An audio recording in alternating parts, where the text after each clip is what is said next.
Football Manager always manages to find the hottest prospects in the next Wonderkids before anyone else. There was once a rumour that Everton used FM as an actual scouting base. That was definitely a rumour, I'm sure, or I just made it up here and then, one or the other. Either way, back in the original blue-cased Football Manager 2014, the researchers, gamers and designers were at it again, uncovering some absolute gems. So, here you have it, 3 years down the line, and we have a clear view of who has or is living up to their potential, and no, Januzaj, that's not you. You're on a different list. First up, we have Raheem Sterling, a relatively easy one to get right for FM standards, considering the Liverpool winger already had one English cap and a fine senior debut season under his belt. As you can see, he has some quality stats with pace to burn and plenty of solid technical skills for someone so young. Everyone had an inkling that Sterling could be the next big thing, and FM, well, they just followed through with it. The only thing Football Manager seemed unable to predict was the inflation of Sterling's value. His move to Manchester City went through at £44 million, but on the game, here we are able to snap him up for under 20 mil. Although, as you may have expected, contract negotiations, well, they were a little more difficult.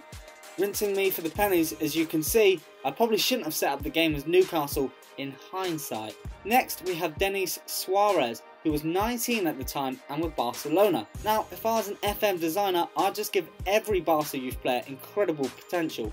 I mean, chances are they're going to be pretty damn good. Unlike Sterling, however, Suarez is worth a lot less silver and could be snapped up on the game for around £1 million. Looking at his value, he's a long way behind the likes of Rafinha and Deulofeu, and was one of the wonder kids on the game who had more hidden promise than out loud, in your face, look at me, I'm bloody amazing. In the real world, it may have taken Suarez a little longer to find himself in the position FM had projected, with a transfer out to Villarreal before returning to the Nou Camp, where he has played 6 times this season with 2 goals and just as many assists. The next wonder kid is a little more impressive, Kingsley Coleman.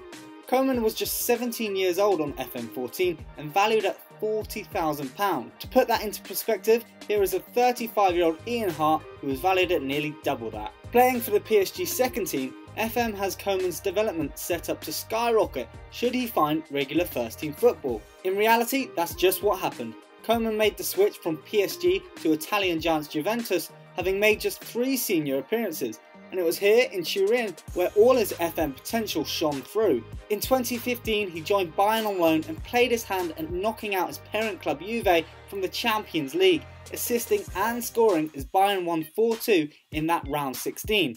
Naturally, Bayern made that move permanent, and here he is, one of the best attacking talents in Europe. Here we have another 16-year-old Charlie Malanda. The Chelsea midfielder can pretty much take up any position through the midfield and is very much an unheard of youth player on the game. However, his potential is massive. You'll find some old school articles somehow comparing him to Eden Hazard. Top-notch journalism there. I guess you did it because they're both Belgian?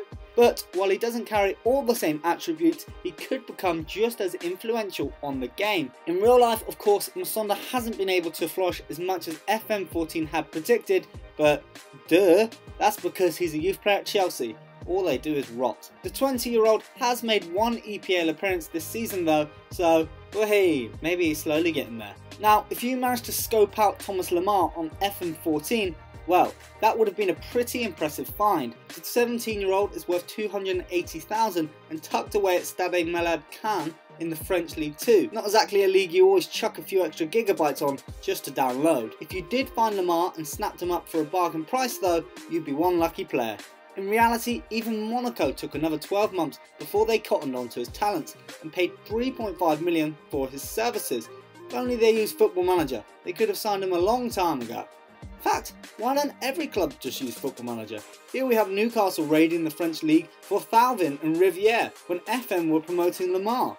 Jesus Christ. Finally, we have the oldest player on the list, which in that case makes me horrendously old, 19-year-old Yannick Carrasco. The winger is relatively cheap at 1.9 million, having shown his worth at League 2, but needing a season in the French top tier to prove his worth. Of course, FM knew this however, and had all his stats lined up to be one of the next wonder kids. As a winger, he has the perfect balance between crossing, dribbling, technique, pace, acceleration and balance.